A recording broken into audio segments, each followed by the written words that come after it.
강원국의 지금 이 사람.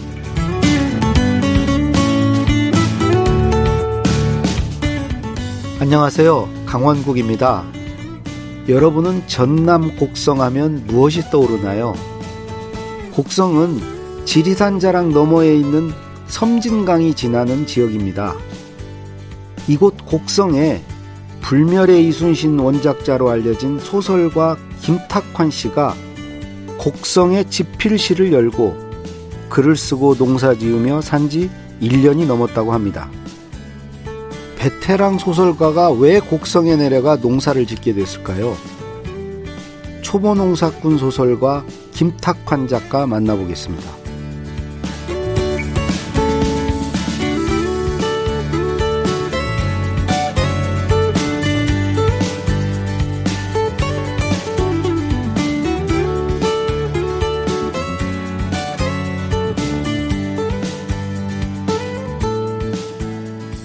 김탁환 작가 나오셨습니다. 안녕하세요. 네, 안녕하세요. 예, 지금 곡성에서 올라오신 건가요? 네. 거기 쭉 그냥 사시는 거죠, 지금? 네, 살고 있습니다. 네. 한지 한 1년 이제 반 정도 됐네요. 1년 반? 네, 네. 근데 어떻게 해서 곡성을 택하신 거예요? 그러니까 밥 한 번 잘못 먹으러 갔다가, 네. 그러니까 원래부터 이제 곡성에 관심이 있었던 건 아니고요. 네. 그러니까 대학교 친구들하고 이제 구례에 놀러 갔어요. 화엄사. 예, 놀러 가가지고 이제 구례에서 밤새 술 먹고 다음날 그냥 버스 타고 이렇게 올라오려고 했는데 이제 그 전라도 쪽에 사는 친구가 한 명 있어가지고 예. 이제 그 친구는 보내기 싫은 거죠. 그래서 이제 맛집이 있는데 점심 예약을 해놨다고 거기가 점심 먹고 가라는 거예요. 그래서 어디냐 그러니까 곡성이라는 거죠. 그래서 그때 화를 막 냈었어요. 구례와 곡성의 거리가 얼마나 되는지 몰라가지고 그러니까 그냥 구례에서 그냥 밥 먹고 가면 되는데 그치. 뭘 곡성까지 가느냐고. 네. 근데 뭐 지금 보니까 한 차로 한 20분 정도밖에 안 걸리는 되게 가깝네. 예, 되게 가깝고요. 네. 그래서 갔더니 이제 거기가 이제 미슐란이라고 하는 네, 식당이었어요. 근데 밥이 좀 달랐어요. 네. 밥이 입안에서 막 톡톡 이렇게 터지면서 그러니까 제가 먹어본 맛이 아니었던 거죠. 밥 색깔도 이게 뭐 5가지 색깔 정도 되는 것 같고 그래서 이게 밥이 지나치게 맛있어가지고 또 게다가 그게 지금은 그런 데가 꽤 생겼던데 그게 완전 논뷰였어요. 논을 바라보면서 밥을 먹는. 근데 그때가 3월달이어가지고 이제 논은 굉장히 황량하죠. 그래서 밥을 한참 먹고 있는데 이게 동네 개 같은 게 이렇게 뛰어가는 거예요.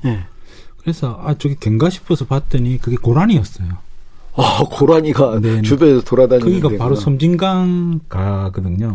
네, 그래서 이제 섬진강에 고라니가 물 먹으러 가는 길이었어요. 그래서 이게 상황이 풍경이 너무 이렇게 그러네요. 너무 좀 환상적인 거죠. 네, 그래서 야 이게 뭘까 싶어가지고 이제 그 옆에 구석에 보니까 농부 같은 사람이 앉아 있었어요. 딱 보니까 저 사람은 농부다. 그래서 이제 그분한테 여쭤봤죠. 이게 밥이 지나치게 맛있는데 이 벼를 누가 재배한 거냐? 자기가 재배했다는 거예요. 어디서 재배했냐? 그러니까 네가 보는 그 논에서 재배한 거다. 그래서 무농약으로 완전히 이제 제초제를 하나도 쓰지 않고 이렇게 재배하는 논이었어요. 그래서 그게 굉장히 인상적이었구나. 네. 이제 그분이 이제 이동현 대표였고요. 나중에 보니까 이제 그냥 농부가 아니고 미생물학 박사학위가 있는 사람이더라고요. 일본에 유학도 문부성 장학생으로 갔다 왔고. 그래서 근데 그날은 그냥 그러고 과학자 농부와 네. 이 소설가가 만난 거네. 네. 근데 그날. 이제 재밌는 게 저는 이제 그 사람이 과학자라고 전혀 그날 생각을 못 했고요. 이 사람은 소설을 안 읽는 사람이었어요. 그래가지고 그러니까 제 친구들이 이제 이 친구가 소설가라고 해도 뭐 자기가 소설을 안 읽으니까 그 유명한 김탁환을 모르고. 네. 근데 제 친구가 불멸의 이순신 이제 원작자라고 그러니까 또 아세요? 네, 그러니까 자기가 그 일본에서 유학할 때 그 울면서 봤다고. 네, 그래서 그때 좀 관심을 갖더라고요. 근데 어쨌든 그날은 그냥 기념 뭐 촬영 같이 한번 찍고 이제 페이스북 친구가 된 거죠. 예. 네, 그리고 그냥 헤어졌어요. 근데 그리고 나서 이제 저는 이제 서울에 올라왔는데 그 다음날 아침부터 한 새벽 4시 반부터 페북에 글을 올리기 시작하는 거죠. 그분이? 이 농부가. 네. 아침 4시 반에 이제 출근하는 거예요. 그러니까 지나치게 많이 글을 올리는 사람이었어요. 아, 그래요? 별로 안 좋은데, 그런 경우. 근데 이제 계속 올리는 거죠. 아침 4시 반부터 이제 농사를 시작할 때부터 시작해서 저녁에 이제 자기 활동이 끝날 때까지. 근데 그러니까 올리는 게 굉장히 다양한 거예요. 그러니까 농부면 농사만 짓는 걸 주로 올려야 되는데 그런 게 아니고 어떤 날은 섬진강 가가지고 막 청소하고 있는 거죠. 나중에 알고 봤더니 섬진강에 그 침실습지라고 국가습지가 있는데요.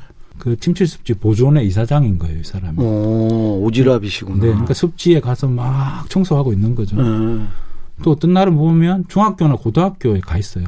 네, 곡성 중학교나 곡성 고등학교 이런 데 가가지고 그러니까 거기가 이제 인구가 한 27,000명밖에 안 되는 이제 소위 말하는 인구 소멸 위기 지역이니까 거기 사는 중학생, 고등학생들의 교육이나 이런 게 굉장히 심각한 문제잖아요. 그렇죠. 그래서 그 교육 그게 안 되면 다 떠나죠. 그러니까 그 교육과 관련된 시민운동도 열심히 하고 있는. 헤아려 보니까 한 12가지 정도의 일을 하고 있더라고요. 그분이. 네. 야, 우리 김탁환 소설가는 역시 이야기꾼이시네. 지금 질문을 한 20개 가까이 준비했는데 지금 첫 번째 질문에서 이렇게 재밌게 얘기를 해주시네요. 제가 라디오에 익숙하지 않아서. 아니, 좋습니다. 이게 장편 작가가 갖는 문제점인 것 같아요. 만담을 하는 거죠. 근데 소설 쓰기 시작한 게 지금 언제부터죠? 27년 됐습니다. 27년. 그러면은 그게 94년부터 쓰셨나요? 95년에 이제 제가. 95년에. 그러니까 제가 학교 가서 이제 석박사 과정까지 수료하고. 네. 이제 그리고 그때 제가 박사 3학기 때 결혼을 했어요. 네. 어떤 여자가 있었는데 놓치기 싫어가지고 결혼을 먼저 해버려가지고 군대 안 간 상태에서 결혼을 하셨네. 네. 그래서 장교 시험을 본 거죠. 그래서 해군 장교 시험을 봐가지고 해군 사관학교의 교수 요원이 된 겁니다. 네. 그래서 이제 생도들한테 국어 작문과 이순신 문학을 가르치는 그 자리가 있어가지고 이제 그 사관학교 가서 이제 어느 날이었는데요. 그러니까 제 연구실이 이제 바다가 이렇게 보이는 그런 연구실인데 비가 막 이렇게 내리는데 생각을 한 겁니다. 그러니까 제 전공이 조선 후기의 소설이거든요. 그러니까 김만중, 허균, 연암박지원 선생님 이런 분들이 이제 제 전공이에요. 배웠던 구운몽, 열하일기 이런 거. 그러니까 지금 결심하지 않으면 이제 300-400년 전에 쓴 작가들의 작품을 소설을 내가 평생 읽다가 죽겠구나. 이런 생각이 막 드는 거예요. 그래서 혹시 쓰지는 않고. 네, 혹시 나한테 어떤 능력이 있다면, 재능이 있다면 지금 한번 써볼까. 3년 동안 소설 한번 써보고 소설의 능력이 있으면 소설가로 가고 안 되면 뭐 3년 늦게 박사 논문 쓴다고 생각하지 뭐 이런 생각이 그날 했던 겁니다. 그래서 이제 그때부터 소설을 쓰기 시작했어요. 네. 첫 소설이 그러면은 그러니까 처음으로 쓴 소설은 이제 12마리 고래의 사랑 이야기라고 하는 이제 장편 소설 하나 썼고 고래 그 바다와 관련이 있는데. 네.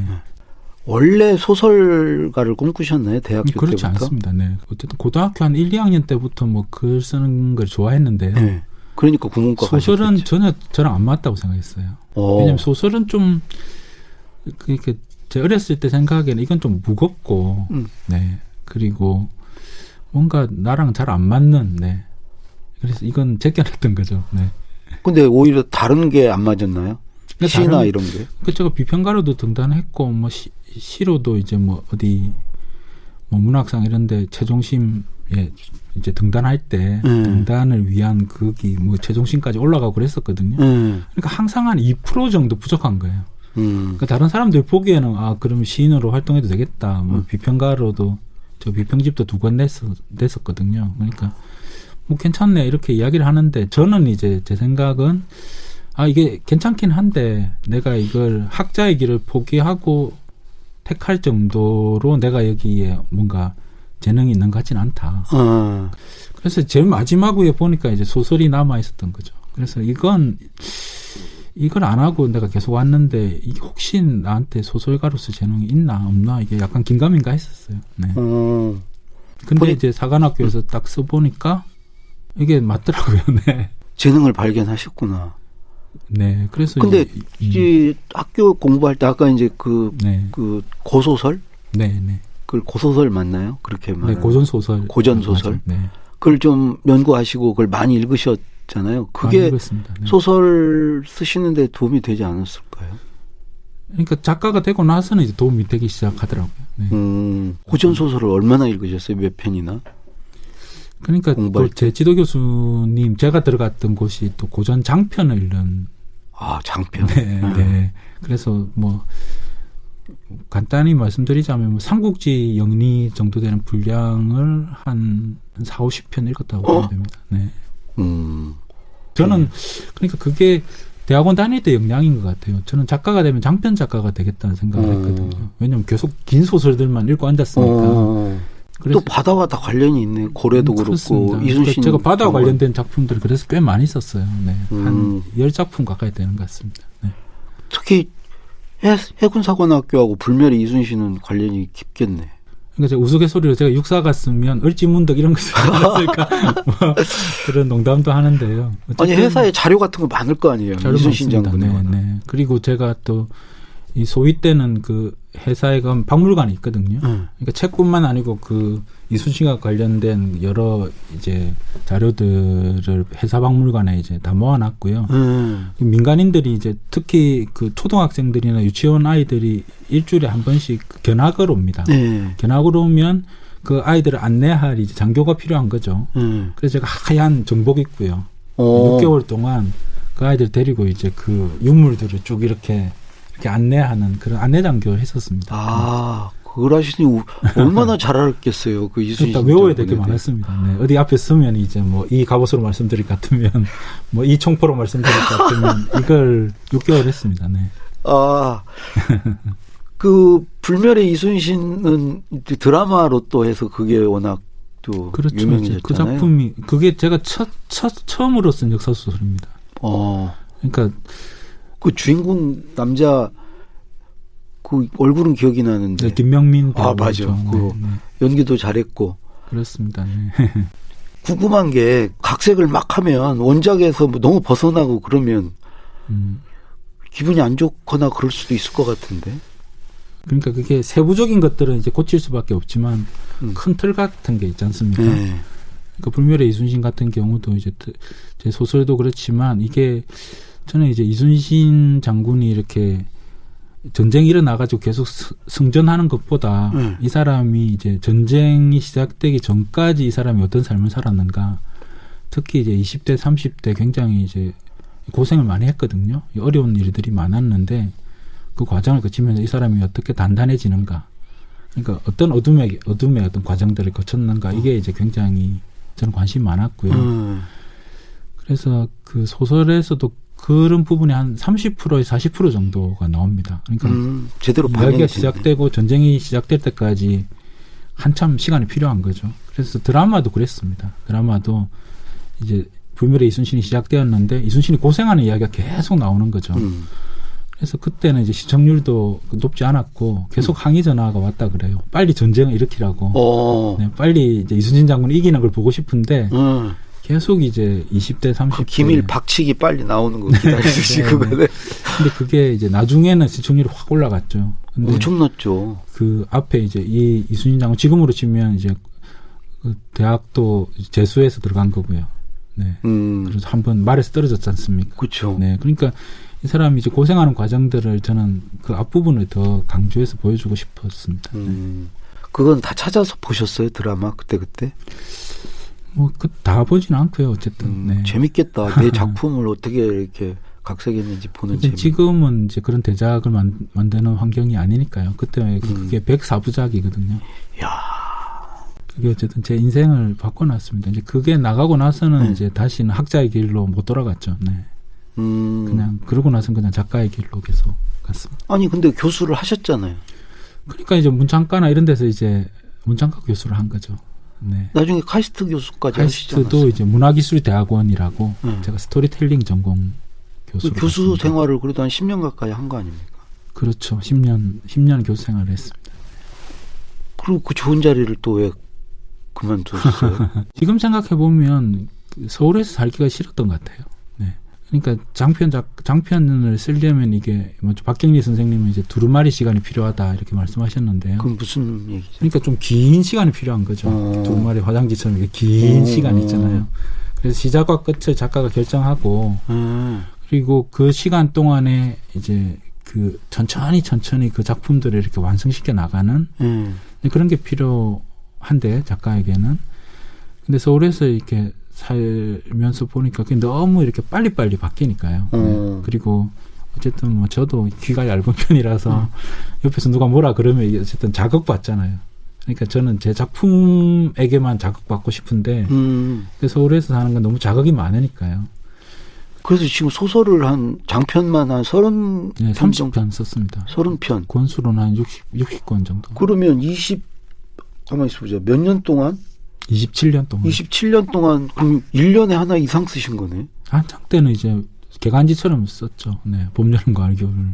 와. 근데 그때는 좀 제가 조급함 같은 게 있었던 것 같아요. 그러니까 왜냐하면 제 친구들 중에 이제 문창가 가서 소설가나 시인이 된 친구들이 있는데 그 친구들 중에 뛰어난 친구들은 20대 초반에 막 등단하고 작품들을 막 이렇게 하고 있었던 거죠. 근데 저는 이제 30살 거의 다 될 때까지 그 작가가 아니었으니까요. 소설가가 아니었으니까. 그러니까 이제 소설책을 내고 나서는 좀 많이 써야겠다는 생각을 했습니다. 좀 많이 쓰면서 배워야겠다. 네. 그래서 어쨌든 교수가 되고 나서는 한 10년 동안은 이제 굉장히 많이 썼습니다. 네. 아니 근데 그렇게 이제 분량을 많이 쓴 것도 많이 쓴 거지만 그 30편이면 정말 소재를 다양하게 이렇게 다루신 거잖아요. 그런 소재는 그렇죠. 어떻게 해서 그렇게 발굴을 하시고. 근데 계속 이제 저는 이제 질문들을 잡고 글을 쓰는 작가인 것 같아요. 어떤 질문을 이렇게 만들고 나면 이 질문을 그러니까 어떤 시대에 얹어서 풀 것인가 뭐 이런 고민들을 하는 거죠. 가령 뭐 혁명에 대해서 쓰고 싶다 그러면 이제 우리나라의 그 여러 혁명가들이 있잖아요. 그 혁명가들 중에서 어떤 혁명가에게 얹어서 글을 쓸까 이런 고민을 하는 것 같고요. 그래서 제가 썼던 게 이제 정도전에게 얹어가지고 네, 혁명 광활한 인간 정도전 이런 작품을 썼고요. 그렇게 하는구나. 그래서 인간이 얼마나 절망해야 혁명을 꿈꾸게 되는가 뭐 이런 게 이제 제 질문이었고요.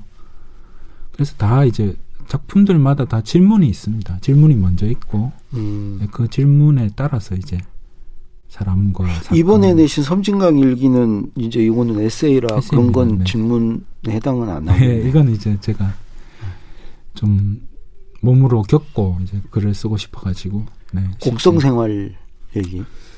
그렇죠. 이제 그러니까 그 앞에 이제 아름다움을 지키는 것이다. 그 이동현 대표 이야기를 썼는데 그건 이제 1년 정도 취재했거든요. 르포집 같은 거죠. 그래서 1년 동안 계속 이제 그 한 15번 정도 곡성에 내려가면 한 2박 3일씩 있으면서 열심히 해서 이제 그 책을 뭐 쓰긴 했는데 근데 어쨌든 이 책은 제가 듣고 쓴 거죠. 한 인간의 삶을 제가 듣고. 근데 한참 이제 책을 쓰고 나서 제가 든 건 이걸 내가 살면서 쓰면 네. 그러니까 농사를 이렇게 지었다 이렇게 하는 게 아니고 내가 직접 농사를 지으면 훨씬 더 또 다른 깨달음들이 오지 않을까 이런 생각을 하게 된 거죠. 그래서 실제로 이제 1년 넘게 네, 지금 작업실을 옮기고 그냥 반은 작가고 반은 농부로 살고 있습니다. 그러니까요. 네. 그 섬진강 일기 어떤 내용인지 좀 소개를 좀 해주시죠. 그러니까 이게 기본적으로는 이제 저는 창작 일기를 계속 쓰고 있고요. 27년 동안 매일 이제 일기를 씁니다. 그러니까 그게 그러니까 작가가 이제 자기가 무엇을 하고 있는지를 어떤 누구도 가르쳐주지 않더라고요. 네. 그러니까 내가 지금 뭘 하고 있는지 나 자신만 알 수 있으니까 내가 매일매일 내가 글을 쓰기 위해서 무엇을 하고 있는지를 계속 이제 기록을 하고 있거든요. 주로 어떤 거를 해요? 오늘 무슨 생각을 하고 어떤 글을 썼고 이런 걸 씁니까? 그렇죠. 어떤 작업을 했고 이 글을 쓰기 위해서 어떤 책을 봤고 어떤 영화를 봤고 또 어떤 누가 이런 말을 했는데 이건 어디에 써먹어야겠다 이런 것들을 이제 까먹으니까요. 네. 그걸 지나가 버리면 메모네. 계속 계속 기록해 두는데 그래서 그걸 한 번 이제 제 창작일기를 이렇게 책으로 낸 적이 있습니다. 그게 이제 거짓말이다라고 하는 그 세월호 소설 쓰고 나서 그리고 김관홍 잠수사가 돌아가신 거죠. 이제 그 책을 퇴고하고 있을 때 이제 김관홍 잠수사가 돌아가셔가지고 그러니까 김관홍 잠수사의 마지막 한 석 달 동안 제가 제일 가까이에서 이제 같이 있었던 거예요. 그래서 그 김관홍 잠수사 아이들이 이제 그 초등학교 다니고 있는데 그 아빠가 이제 마지막에 돌아가시기 전에 얼마나 의로운 삶을 살았는가를 소설을 읽어도 되지만 실제 이제 어떻게 살았는가를 제 창작일기에 자세히 나오는 겁니다. 그래서 이제 그래서 그는 바다로 갔다라고 하는 그 창작일기를 한 권 냈고요. 그래서 그 책을 보시면 이제 그 책을 보시면 거짓말이다라고 하는 제 소설이 어떤 과정을 거쳐서 창작되었는지 거의 주석 같은 거네. 네, 창작일기입니다. 거짓말이다. 네, 맞습니다. 그리고 이번은 이제 창작일기는 아니고요. 이건 약간 농사일기에 가깝습니다. 네, 그러니까 매일매일 이제 철마다 이제 해야 될 일이 있는 거죠. 그래서 이동현 대표를 그냥 취재할 때는 이 사람이 이제 벼 전문가니까 논농사를 위주로 이렇게 계속 취재를 했었거든요. 근데 내려가서 이제 같이 살고 보니까 이게 논도 있고요. 텃밭도 있고요. 정원도 있는 겁니다. 그래서 이게 논농사는 3분의 1밖에 안 되고요. 해야 될 농사가 이게 3개나, 2개나 돼 있는 거죠. 그래서 거의 뭐 정신없이 이제 농사를 지어야 되고요. 특히 이제 작년 같은 경우는 벼를 품종 연구를 하는데 630품종을 심었어요. 논에다가. 네, 지나치게 이제 또 많이 심은 겁니다. 그러니까 10달 중에서 2달 동안은 아예 이제 글을 못 썼어요. 농번기였던 거죠. 네. 전념, 농사에 전념. 새벽에 글 쓰고 앉아 있을 수가 없는 거예요. 농부도 일하기 시작하는데. 그러니까 아예 2달은 이제 작파를 하고 계속 농사만 지었습니다. 네. 그런 과정, 1월 달부터 12월까지. 그래도 여기에서 뭔가 이렇게 전하고자 하는 메시지 같은 게 있지 않을까요? 이 책에서? 그러니까 뭐 여러 가지가 있겠죠. 네, 여러 가지가 있는데 이제 어쨌든 제 고민 중에 하나가 이 지역을 인구 소멸 지역 이렇게 불러야 되느냐. 이게 제일 큰 제 화두거든요. 거기가 3만이 안 되죠, 곡성. 27,000명입니다. 곡성이 27,000, 옆에 구례가 25,000. 그 소멸 예정지구로 옛날에 뭐 보도도 맞습니다. 되고 했던 그 거 논문들이 있어요. 네. 20년 혹은 30년 안에 가장 빨리 없어질 군. 이래가 랭킹을 이렇게 좀 매겨놨습니다. 근데 그 랭킹 안에 이제 이 고흥이나 구례나 뭐 곡성이나 이런 지역들이 이제 들어가는 거죠. 근데 이제 제 기본적인 생각은 뭐냐면 사람의 관점에서 보면 여기가 인구 소멸 지역이지만 그 최재천 선생님, 이대의 최재천 선생님 같은 분들은 말씀하시는데 여기가 종 다양성이 우리나라에서 최고라는 겁니다. 그러니까 다양한 종들이 살고 있는 곳이죠. 동식물의 관점에서는 그렇죠. 그러니까 동식물의 관점에서 가장 살기 힘든 곳은 서울인 거죠. 그러네. 네, 그래서 서울이 이제 사실은 소멸 예정 지역이고요. 사람만 살고 있는 지역인 거고요. 가장 많은 그 종들이 살고 있는 곳은 이제 곡성인 거죠. 근데 곡성을 그래서 서울처럼 만들면 안 된다는 겁니다. 서울처럼 인구가 적으니까 이걸 도시화 시켜가지고 그렇게 만들어가는 게 답이 아니다. 이 지역은 이 지역대로 이제 종 다양성을 확보할 수 있는 그런 쪽으로 이제 생태 지역으로 계속 만들어 나가는 이제 그런 고민들을 해야 되겠죠. 그러니까 뭐 농촌이라든가 농업이라든가 이런 지방 공동체 이런 그렇습니다. 것들을 살려야 된다. 그 네 가지 소멸이 이제 이동현 대표나 책에서는 큰 화두인 거죠. 네. 일단 지방이 소멸되고 있다. 그리고 농촌이 소멸되고 있다. 이런 문제. 그 농촌에서 이제 농사 짓는 것 중에서도 특히 벼농사가 소멸되고 있거든요. 그리고 인구가 줄어드니까 이제 그 마을들, 자연 부락들이 없어지고 있는 거죠. 그래서 공동체가 소멸되고 있다. 그래서 이 네 가지 이제 소멸과 맞서서 어떻게 우리가 이제 싸워 나갈 거냐. 이런 게 이제 큰 문제입니다. 이 섬진강 일기 표지에 제철 채소, 제철 과일처럼 제철 마음을 먹는다 이런 표현이 있는데 이 제철 마음은 뭔가요? 그러니까 그게 철마다 철마다 마음을 고쳐 먹게 되더라고요. 이게 보니까 달별로 돼 있던데 1월부터 쭉 12월까지. 그러니까 이게 그전에는 몰랐는데요. 그러니까 이게 자연을 아주 가까이서 느끼면서 살게 되거든요. 그러니까 가령 이 물안개는 언제부터 언제까지 피는가 이런 걸 알게 되는 거죠. 섬진강 물안개는 11월부터 3월까지 피고 물안개를 알려면 9시 이전에 나가야 되고 그리고 아주 구체적인 그 철에 맞는 그 변화를 느끼게 되고요. 그 변화에 맞는 마음을 이제 갖게 되는 거거든요. 그 요즘 제가 갖는 가장 큰 어떤 마음은 지금은 이제 봄 꽃들이 이제 피었다가 졌다가 피었다가 졌다가 하다가 지금 아카시아들이 엄청나게 많이 피어 있어요. 네, 그러니까 섬진강 나가면 아직 아카시아들이 쫙 피어 있는데 굉장히 뭐라고 할까요? 정적을 많이 느낍니다. 아무 소리가 들리지 않는 어떤 소리가 들리지 않느냐 하면 벌이 없어요. 네, 벌들이 엄청나게 많이 죽었거든요. 예전 같으면 그 아카시아가 피면 막 벌들이 왱왱거리면서 막 날아다녀야 되는데 꽃만 피어 있습니다. 꽃만. 벌이 없습니다. 그러니까 이제 그런 마음을 지금 먹게 되는 거죠. 네. 도시에서는 전혀 그런 생각 자체를 못 하는 거죠. 네.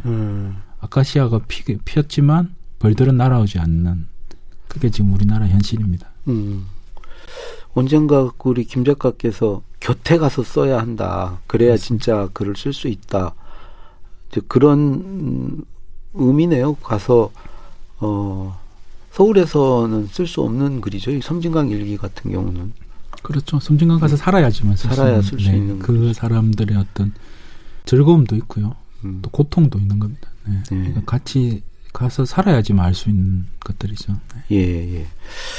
오늘은 여기까지만 좀 얘기를 하고 내일 이어서 그 곡성에서 살면서 농사짓고 글 쓰는 얘기 이어서 내일 좀 더 말씀 좀 나누도록 하겠습니다. 네, 알겠습니다. 예. 오늘 말씀 고맙습니다. 네, 감사합니다. 예. 섬진강 일기를 펴낸 농사짓는 마을소설가 김탁환 작가였습니다.